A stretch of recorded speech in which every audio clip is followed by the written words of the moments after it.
shut up and dribble.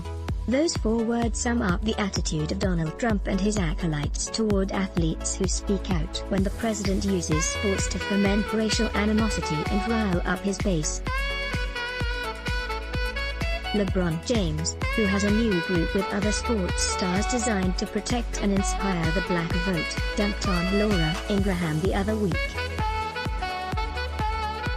He tweeted, "If you still haven't figured out why the protesting is going on, why we're acting as we are, it's because of the utter fatigue with disparities such as this." Back when King James told ESPN in 2018 that Trump did not care about the people, comparing him to a bad coach, Ingraham commanded him to shut up and dribble. But Ingraham reacted quite differently to Drew Brees' recent comment, since rescinded, that he would never agree with anybody disrespecting the flag, when asked whether players should kneel this season. He's allowed to have his view about what kneeling and the flag means to him, the Fox anchor said. The classic 1968 Esquire cover of Muhammad Ali shot through with arrows comes to mind as we watch the dynamic between sports and politics become more torrid in this season of racial pain and introspection. The 2 indelible images of this American chapter are a quarterback kneeling on the turf to protest police brutality and a policeman kneeling on a man's neck in a rancid display of that brutality. Trump's new campaign ad mocks Joe Biden for kneeling. "I've been trying for 3 years to talk to Greg Popovich, the coach of the San Antonio Spurs and the USA Olympics basketball team." At 71, he's an NBA legend who has long called race the elephant in the room and argued that we are all just an accident of birth. He's a passionate Trump critic thriving in a red state. He graduated from the Air Force Academy with a degree in Soviet studies and a yellow Corvette and toyed with the idea of a career in military intelligence. He's a celebrated curmudgeon with sports reporters, and an enophile, raised by a steelworker and a secretary at the inland plant in Gary, Indiana. Popovich is as open-minded, principled and curious as Trump is narrow-minded, unprincipled and incurious. As he's known, is very private, but he finally agreed to pop off on a phone call. He wouldn't pose for a picture, however, explaining that he should not be the focus. He has spent 25 years in a dialogue about race with his teams. He took players to see Hamilton on Broadway, Ava DuVernay in LA, the African American Museum in DC and the National Civil Rights Museum in Memphis. He gave players copies of Between the World and Me, by Ta-Nehisi Coates. Especially if you're a white coach and you're coaching a group that's largely black, you'd better gain their trust, you'd better be genuine, you'd better understand their situation. He tells me, you'd better understand where they grew up. Maybe there's a black kid from a prep school. Maybe there's another black kid who saw his first murder when he was 7 years old. But in recent calls with the Spurs players and staff, he has been amazed at the level of hurt. "It would bring you to tears," he says, his voice cracking. "It's even deeper than you thought, and that's what really made me start to think, you're a privileged son of a bitch and you still don't get it as much as you think you do. You gotta work harder. You gotta be more aware. You gotta be pushed and embarrassed. You've gotta call it out.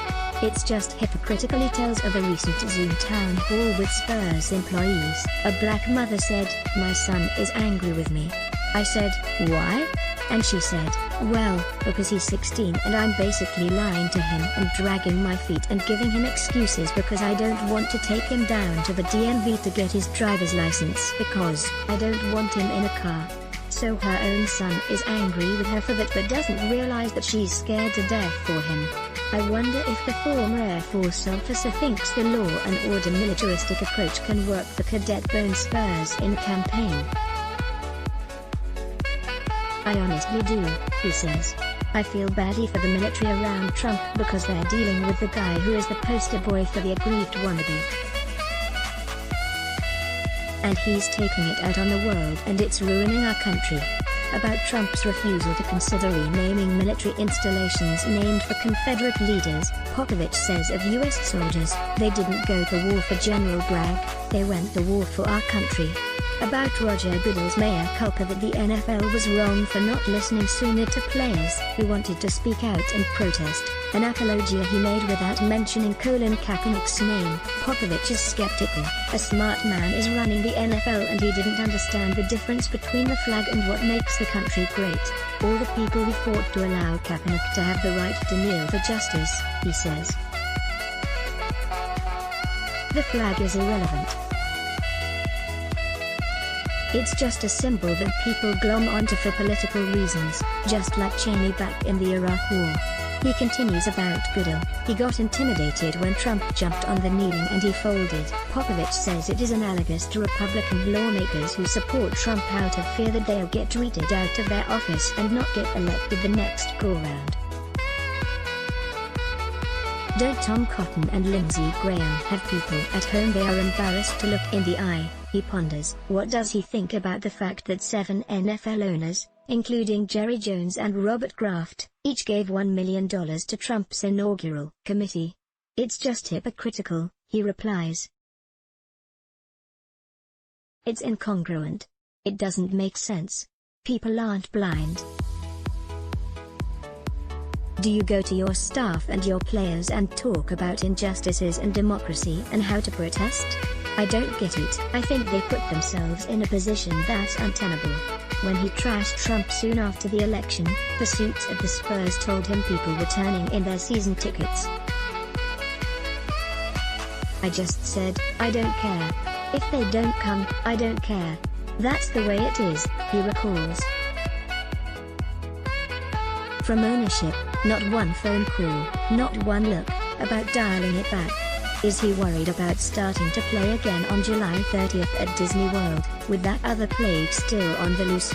He passes the ball to Adam Silver, the smooth NBA commish. "The COVID," the coach murmurs.